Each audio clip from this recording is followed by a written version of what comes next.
Hello guys, I am Saurav and welcome to my channel. We are going to continue from where we left in our last video, India's strategic geography. You must have heard about the beautiful city of Siliguri that is also known as the gateway to the northeast of India.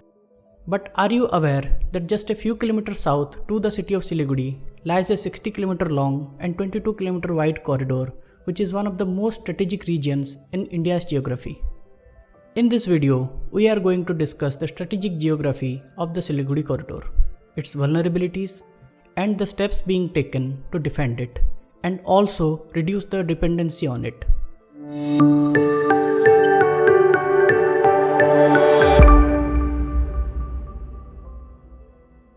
So the Siliguri corridor, also known as the Chicken Neck corridor, is a narrow corridor located near the city of Siliguri in West Bengal. It's a stretch of land sandwiched between two rivers flowing north to south, the Mahananda River in the east and the Mechi River in the west. Nepal and Bangladesh lie to the west and east respectively, and the state of Sikkim, or the erstwhile Kingdom of Sikkim, to the north, and the Kingdom of Bhutan to the northeast. But before specifically discussing the Siliguri corridor and going into the details of its strategic geographical location, I would like to take you back to the 2017 Doklam conflict with China and try to establish the corridor's strategic significance in the context of the conflict and ground realities. There was a standoff between the Indian and Chinese soldiers in 2017 over construction of a road by the Chinese in Doklam, also known as Dolam in India, near the India, China and Bhutan tri-junction area that lasted for 2 months. From the news reports, we understood that the Indian army objected to the Chinese building a road and prevented them from doing so, and the Chinese removed some bunkers of the Indian army from the tri-junction area. So let's try to understand what and where exactly it happened. Take a look at this map. In this map, the India-China-Bhutan border tri-junction can be seen. All the important mountain passes like Chola, Nathula, Jalepla, Batangla, Dokala can be seen here. The Doklam plateau that is officially disputed between China and Bhutan can also be seen. However, something doesn't make sense. As the Doklam plateau, which is around 30 kilometers away from the Indian border, why would the Indian army object to the Chinese building a road in that area? From the map, it can clearly be seen that the border tri-junction lies around the Batangla Pass. But here's the catch. The border tri-junction shown here is as per India and Bhutan. China doesn't recognize this tri-junction. As per the Chinese, the tri-junction lies near the Gaimochen or the Gipmochi mountains, 7 to 8 kilometers south to the de facto tri-junction position.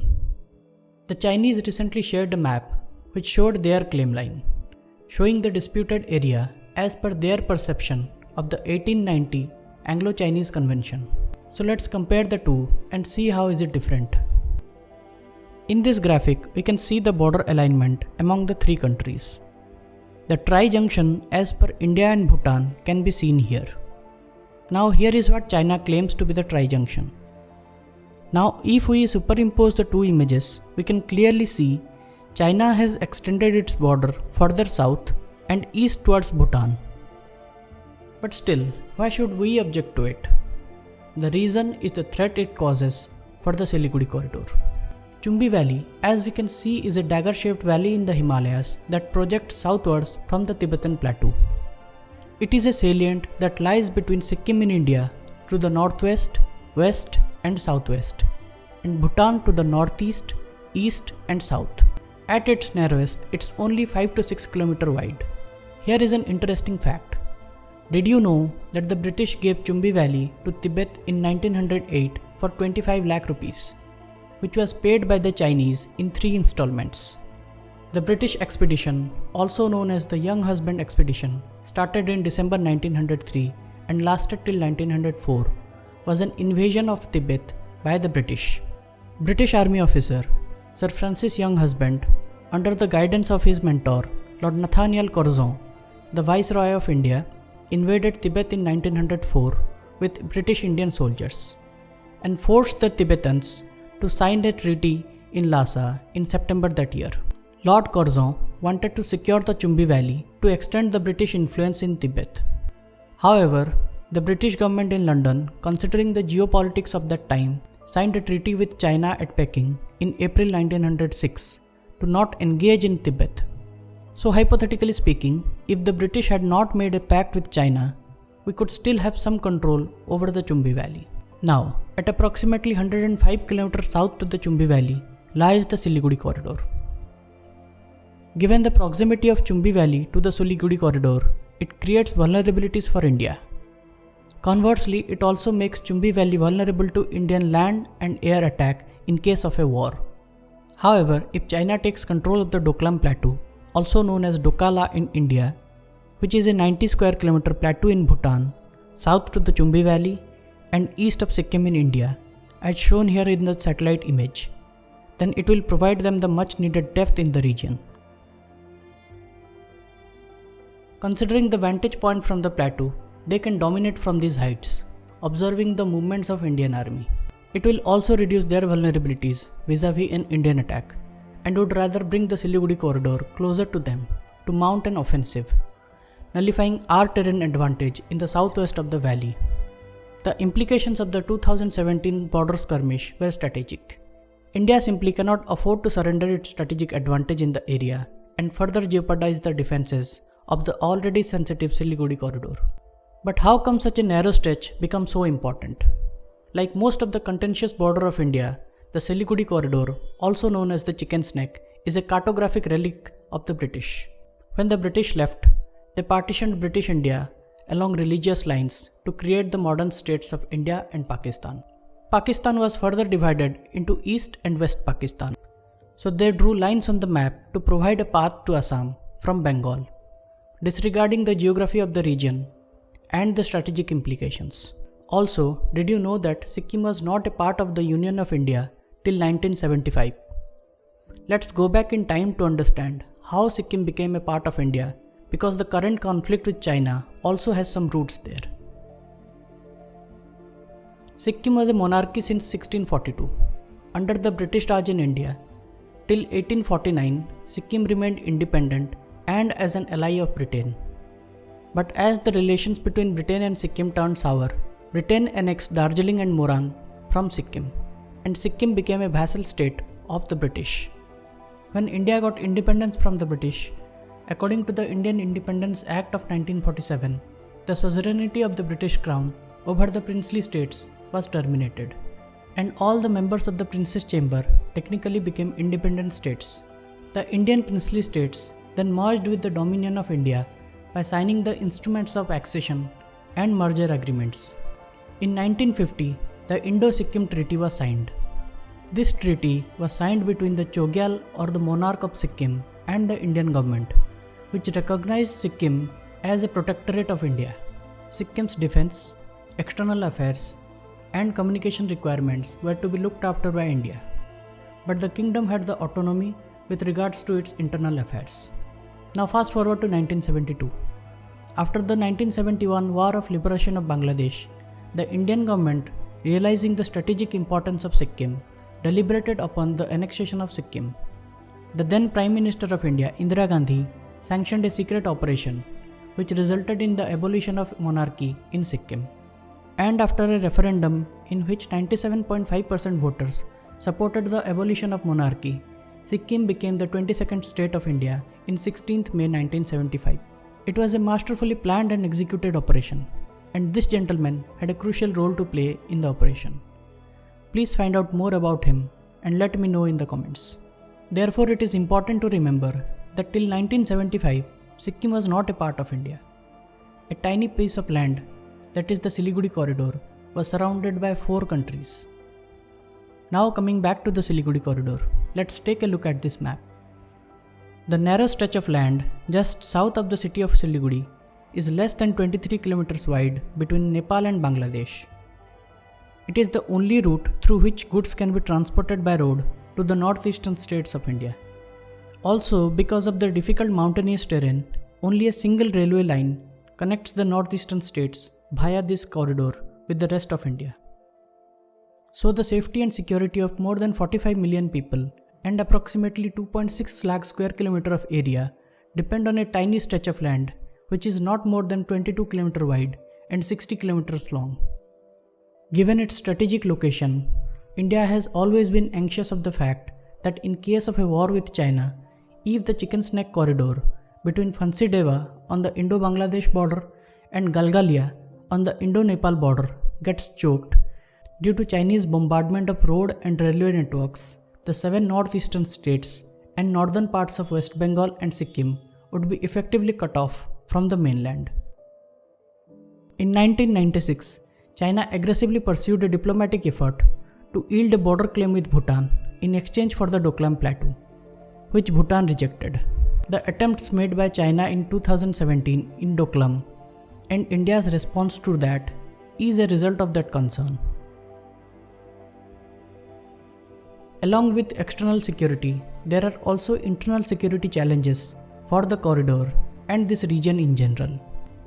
Apart from the overt land grab attempts, China has been trying to destabilize the region through covert means. Indian intelligence reports suggest that the rise of Naga insurgency was a Chinese strategy to wage a proxy tactic against India after the 1962 war.